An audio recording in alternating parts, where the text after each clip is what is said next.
Hey everyone, thanks for clicking on this video and joining me for an adventure into fun crafts and hobbies. It's something that I wanted to represent as a great way to spend your time as opposed to just scrolling YouTube or scrolling TikTok or Facebook or whatever it is that we're pretty much all addicted to scrolling nowadays.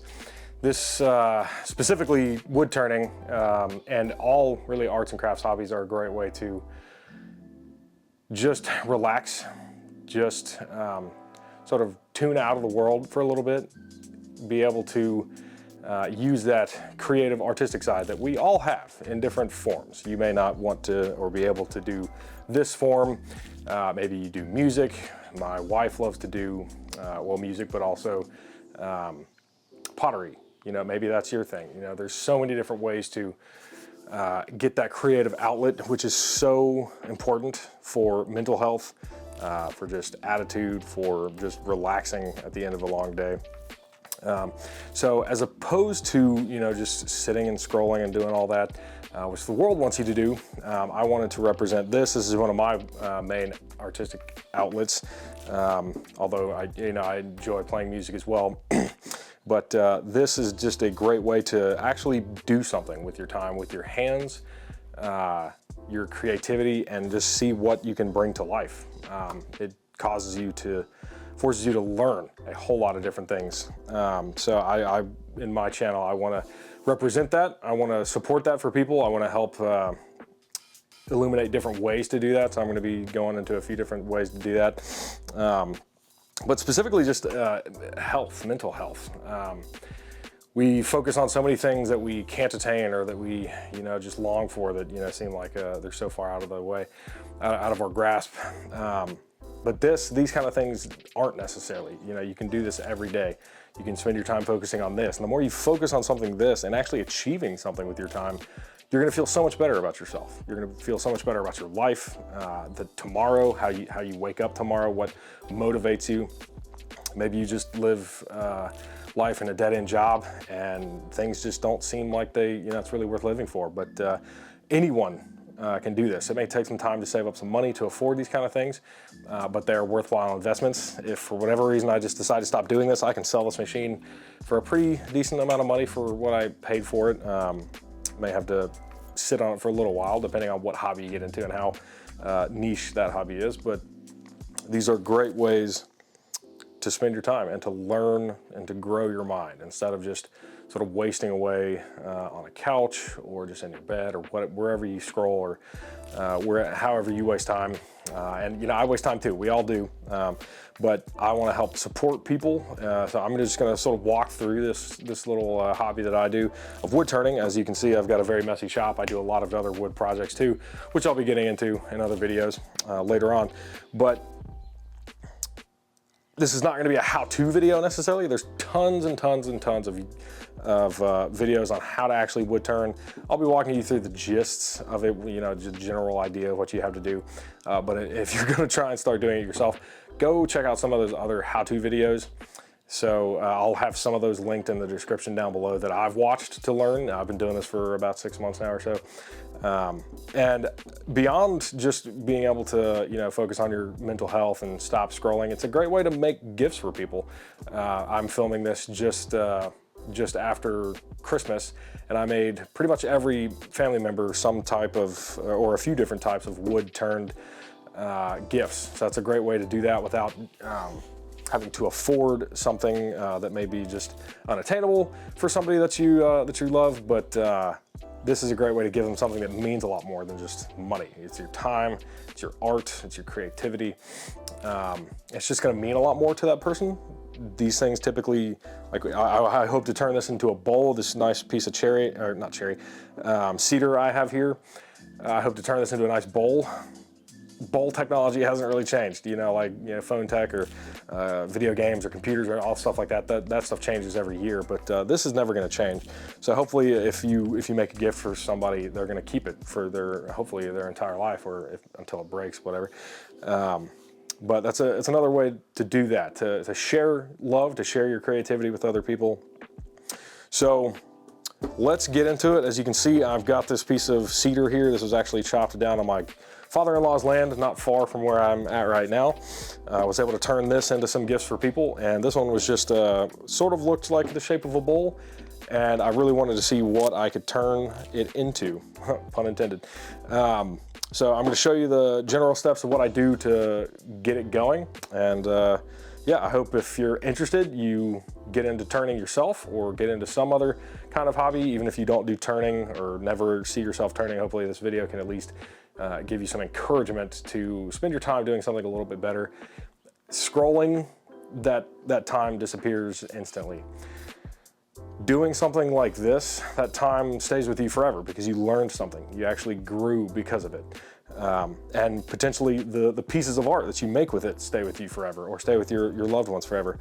And it's potentially a great way to make some money here and there. If you get really good at it, or whatever artistic hobby you do, you can potentially make some money off of it. So it's a good little side hustle too, if you want to take it down that road. I'm not going for it for that reason myself, but it's just a much better way to spend my time than, you know, playing video games or other stuff that really that time just disappears and is never there anymore. So yeah, let's get this going. Okay, so you might see that this is mounted on my lathe, but it cannot turn because it is too large. This is a Grizzly 12-inch by 18-inch lathe, which means I have a 12-inch swing, which means that's the maximum diameter from top to bottom, not just radius, that I can turn. And this, I tried to cut it a little bit close to 12 inches.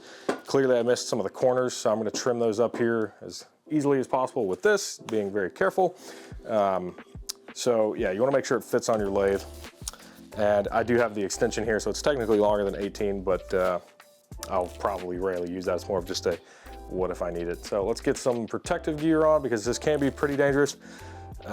Working with any wood, anytime you're working with wood dust, that can be very dangerous as well. So definitely wear a face mask, and yeah, be safe as possible, because dealing with very dangerous things here. All right, so I did end up taking this thing off the lathe and putting it on the floor to cut off all the pieces there, because it was a little bit dangerous. Probably not the smartest idea to try and do this on the lathe, but I figured it would be mounted well and I could just spin it and turn it, but no, it didn't work very well. So always trying to do things the smartest, safest way possible. But as you can see now, fully spins. That is what we're looking for here, to be able to go ahead and start turning this thing. So now that we got it in this configuration, let's go ahead and start trimming down some of the sides here. I'm gonna trim down the sides, try and get a fully round shape, maybe get some of this front facing stuff off. If it does turn out into a bowl, this is gonna be the top of the bowl, this is gonna be the bottom. It's mounted with a screw plate, which I'll show you a picture of here right now. And this is probably one of the best ways to mount something of this size, at least to start off with, because it is very unruly. It's gonna be wanting to bounce and just be very unbalanced to start off with. Definitely going to be moving the tailstock up to it to keep it from flying off this way. Things can fly off the lathe. You got to be very careful. You want to go slow as fast as you can without it wobbling, without it being completely unbalanced, and really only as fast as you need to be. So it's kind of counterintuitive, but you just have to find the right speed for you, and yeah, make sure that it's going to be safe. So let's go ahead and get started.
All right, so this is what I like to call what the wood allows me to make, because with the lathe, sometimes you have something in mind and the wood just doesn't want to do it. Either there's just too much wood rot, or it explodes on you, or something else happens. So yeah, this is what the wood allowed me to make, and it's my first plate ever. I wanted to do a bowl. There just wasn't enough wood left really to do that. And this thing is not perfect by any means, but I mean, it is pretty darn gorgeous. I did a friction polish, which again didn't turn out very perfect because this thing is so thin. At the thinnest point right here, it's about like a paper plate. I mean, it's like less than 1/8 of an inch.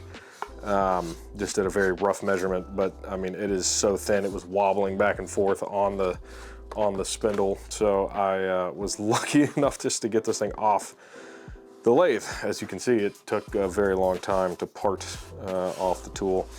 But yeah, this is some gorgeous cedar. It smells absolutely amazing. And so does my shop, because there's a ton of cedar sawdust laying around now, or man glitter, as some like to call it.